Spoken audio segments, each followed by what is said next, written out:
Account খোলার পর উপরের এই রেজিস্ট্রেশন অপশনে ক্লিক করুন। এরপর এই পেজে ইন ওয়ান ক্লিক অপশনে ক্লিক করলে আপনাকে আরেকটি পেজে নিয়ে যাবে। এখানে সবকিছু আপনার লোকেশন অনুযায়ী অটো সিলেক্ট হয়ে থাকবে। অর্থাৎ আপনি যদি বাংলাদেশ থেকে অ্যাকাউন্ট খোলেন তবে এখানে বাংলাদেশ শো করবে, আর নিচে বাংলাদেশের কারেন্সি শো করবে। আর যদি অন্য কোনো দেশ থেকে অ্যাকাউন্ট খোলেন তবে সেই দেশের নাম এবং সেই দেশের কারেন্সি এখানে শো করবে। তাই এসব জিনিস পরিবর্তন করার কোনো দরকার নেই। শুধুমাত্র এই প্রোমো কোডের ঘরটিতে একটি প্রোমো কোড বসিয়ে দিন। আপনি যদি 12,000 টাকা ডিপোজিট বোনাস পেতে চান তবে আপনার জন্য এই প্রোমো কোডটি রয়েছে। আমি যেভাবে লিখতেছি আপনি ঠিক আমার মতো করে লিখবেন। এই প্রোমো কোডটি ব্যবহারের ফলে আপনি প্রথম ডিপোজিটে 100% বোনাস পাচ্ছেন। এছাড়াও বিভিন্ন দিনে বোনাস এবং ক্যাশব্যাক অফার পাবেন, আর আপনার জন্মদিন উপলক্ষে আপনি পাবেন স্পেশাল বোনাস। প্রোমো কোডটি বসানো হলে নিচের খালি ঘরটিতে টিক দিয়ে এই রেজিস্টার অপশনে ক্লিক করুন। এবার একটি রবট ভেরিফিকেশন আসবে। এটা খুব সাবধানে ভেরিফাই করুন।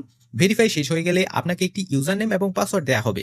এটা সংরক্ষণ করে রাখার জন্য একটি স্ক্রিনশট নিয়ে রাখতে পারেন অথবা কোথাও লিখে রাখতে পারেন, কারণ পরবর্তীতে আপনার নতুন